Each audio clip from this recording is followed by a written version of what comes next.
In this video, we will talk about how to behave during the interview. In other words, how to conduct yourself when you're actually in front of another person doing an interview.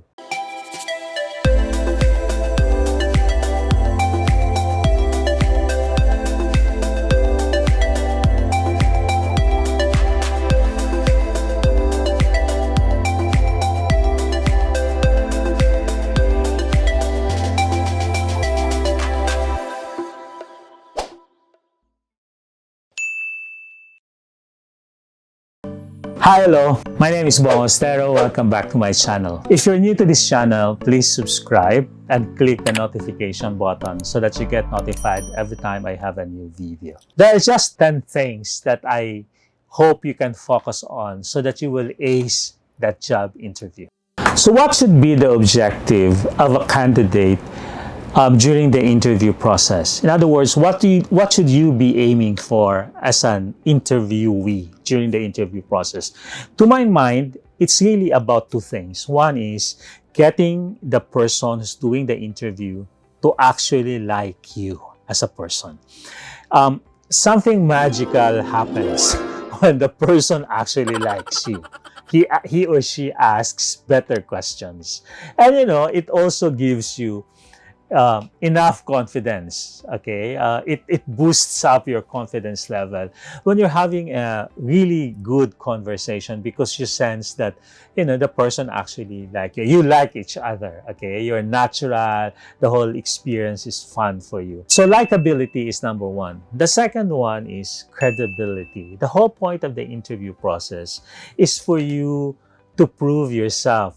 Okay, that you're a professional, that you are a competent, courteous, dignified, qualified, person. That you actually walk the talk and that you are the person that your resume says you are. We'll just focus on 10 things that you can focus on during the interview process. Number one is do not create adverse conditions for yourself. In other words, do not sabotage your own opportunities. Do not put yourself in awkward situations. How do you do this? Okay, very often candidates actually, shoot themselves in the foot. One, if you arrive late, even if the interviewer says, okay lang yan, I was doing something anyway, you're going to spend the first 10 minutes being defensive or being uncomfortable or being stressed out because you were late. So do not put yourself in that situation. Also, make sure that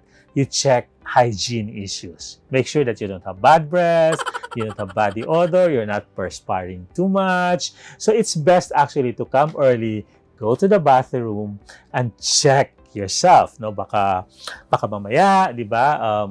Expire na yung deodorant mo, So, make yourself presentable. Also, check your nails because you put yourself in that awkward situation where during the middle of the interview, you actually notice that, oh my God, nagbabakbak pala yung nail polish ko o kaya ang dumi pala ng nails ko o kaya ang dumi ng sapatos ko o kaya may stain pala yung pants ko or whatever. So, you spend a lot of time, trying to hide your nails or trying to hide your feet under the chair. So that puts you in an awkward situation.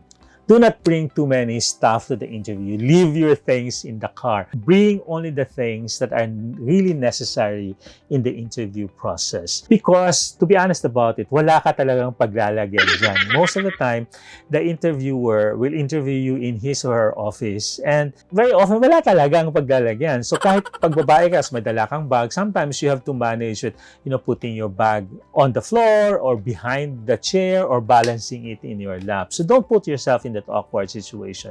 Just bring like your resume or a small bag. And finally, put your phone in silent mode because the probability that somebody will call or it makes a noise, it beeps in the middle of the interview, can happen and it can distract the interview process. Number two is greet people properly. Make sure you know how to do this. Assuming that you're going to an interview after the pandemic, where shaking hands is back as the norm in the corporate world, make sure that you know how to shake hands. Maybe we'll have another video on these things, because some people don't know how to shake hands. Okay, but during the pandemic, it's not acceptable, of course, for anybody to shake hands. It doesn't matter whether you're a man or a woman. If you're the candidate, do not offer to shake hands. Wait for the other person to offer his or her hand for a handshake. So if the person does not do that, just stand there, smile, and nod and greet the person. Calling the person sir or ma'am is acceptable, but it's preferred actually if you know the person's name. So you can actually say, "Good morning, Mr. Santos. Thank you for this opportunity." Or, "Good afternoon, Mrs. De La Cruz. I'm happy to be able to sit down with you finally for an interview." Don't be too familiar. Okay, interviewers will always spend the first 2 or 3 minutes, in easy banter or what's called to break the ice. And he or she is going to ask you questions like, "Uy, taga saan ka nga pala? O, so saan ang hometown mo? O kaya, did you have difficulty looking for our office? O na-traffic ka ba? O mabuti hindi ka na-traffic, Manage the situation. This is not an opportunity to ramble on and on and on and on. Okay? This is just a breaking the ice question. Okay? So manage that part well. Number 3 is treat people professionally, fairly. And when I say people, I mean everyone. Guards, drivers, receptionists, the secretary, the recruitment clerk. If you go to the bathroom, even the janitors in the bathroom, treat them professionally. Okay? Because everybody is part of the hiring process. Believe me when I say that these people do give feedback. So if you don't treat them well, they will actually find a way to talk about you. So I've been in situations where people actually tell me, like my secretary will tell me, or the janitor will tell me, "Sir, ang suplado naman ng interview no?" O kaya, "Sir, ang bait nun, ang galing nun, parang pang bagay na bagay siya sa atin." So these people do give feedback. So make sure that you treat everybody nicely and professionally. Number 4 is have the right attitude. Okay, bring the right attitude to the interview. And what is that attitude? What's the best attitude to bring to the interview process? The attitude of a learner. So you're there not as an expert, you're there to learn about the company, you're there to learn from the interviewer. Okay, so have the attitude of a learner. Resist the temptation to ramble on and to come across as an expert in everything. Okay, so do not argue with the interviewer even if you're right. Okay, resist the temptation to correct the interviewer if he or she is talking about something and he or she makes a mistake. Lalo na if it's about grammar or things like that, okay? And then ask questions about the company and the job, Interviewers in general appreciate candidates who actually ask questions during the interview. And if the questions are about the job, about the company, not about the pay, okay? Reserve that discussion for the last part, okay? If the interviewer actually asks you. Otherwise, there is somebody else will cover that. Number 5 is watch your body language. When people say, ang lakas ng dating o ang hina ng dating, what they're really referring to is body language. Okay? People judge you by how you come across as a person. And that means really body language. Okay? Wala ka pang nasasabi, ang dami-dami ng sinasabi ng body language mo. Today, people judge other people on the basis of how they come across as individuals. And that really means body language. Okay, so look and act interested. The best posture is sit up straight, lean forward slightly, nod, okay, to signify that you are an agreeable person. Smile, smile, smile, and manage your nervous gestures, okay? We all have nervous gestures, so make sure that you're able to manage that. Some people, they bite their nails, they scratch their head, or they lick their lips when they're nervous. Make sure that you're able to manage that. Number 6 is think before answering, especially when you're being asked difficult questions. You're not expected to be like a contestant in a beauty pageant. It's actually acceptable to pause and to say things like, let me recall. Gosh, that's been like maybe 20 years ago. So let me see if I can remember correctly. And then answer. Okay? So do not answer with the first thing that comes to your mind and then, backtrack and then try to correct what you were trying to say. So you're allowed, to reflect and think about your answers first. And if you really don't know the answer, it's okay to say, I don't really know, I don't remember, I don't know the answer right now. It's okay if I can give you the answer through email or I can text you. Number 7 is, how do you answer questions? Okay, what is a good rule of thumb in answering questions? Well, if you're being asked a situational question, if the interviewer asks you questions like, can you give me an instance or can you give me an example of a situation? When an interviewer asks you these questions, he or she is trying to uncover behaviors, specific behaviors, because like as we said in the first video, only behavior predicts behavior. The whole point of the interview process is to uncover as many behaviors as possible that support the presence of a competency or a qualification. So, in your analysis, what exactly were you expected to do? What were the goals that you set for yourself? Or what exactly was the desired objective? Talk about what you did exactly. What were the actions that you took? In fact, the interviewer will probably guide you through this whole process to make sure that there really is a complete learning experience. Keep answers real. There's always a temptation to exaggerate,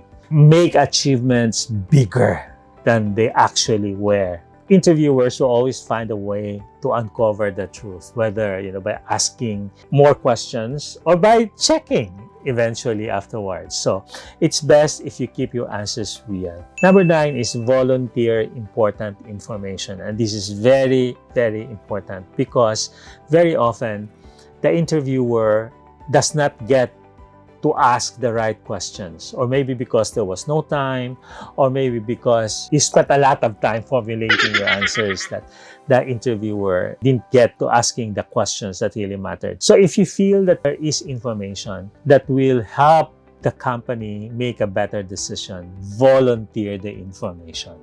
Okay, find opportunities for you to tell the person about the information that you know will boost your chances of getting the job. Number 10 is very, very important.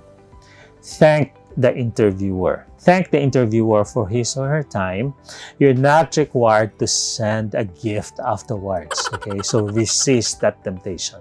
Although you can always, if you know the email address, you can always email afterwards just to thank the person for giving you the opportunity to sit down and explore possibilities. But also ask about what are the next steps in the process. What is the best way to follow up? I've been asked this question many times. Is it okay for a candidate to ask for feedback about his or her performance during the interview? So in other words, is it okay to ask the interviewer, okay po ba yung interview ko? Or did I get the job? My answer to that is generally no. Unless, of course, one, you've established a certain degree of familiarity. During the interview process, nagkakabiruan kayo, and the person, the interviewer, already gives you hints about the job and your qualification. But you can ask in certain ways. Like you can ask questions like, how many other people are you considering for this job? If the person says, actually, ikaw lang, that means that your chances are very high. But best to follow up in another way. Call somebody else and ask that person. But don't ask directly, especially if kung medyo you've not established that level of familiarity. Experience is what you get when you don't get what you want. It's very rare, actually, that people get the jobs that they want after just one interview. Very often, people go to a number of interviews before they actually get the jobs that they want. Okay? But it's important that you look at the interview process as a learning experience, and that you look at the whole experience from a more positive perspective. Have fun during the interview process. At the very least, think of it as a part of your growing up process. Think of it as a learning experience. Because if you're positive, that will show during the interview. If you're having fun, you become more likable, and the probability that the person will put you in an active file if you're not the best person for the job, then he or she might consider you for another job in the company, or might think of recommending you to his or her friends. Because we HR people, we do have a network among other HR people. I hope that you've learned something from these videos, and I hope that you get the job that you want. If you haven't yet subscribed to this channel, please do so. Please click the notification bell so that you get notified every time there's a new video. And if you like this video, please give it a thumbs up so that algorithm, process in YouTube, is able to, pick up this video for people who might want to watch videos of this kind. Thank you for watching. God bless you.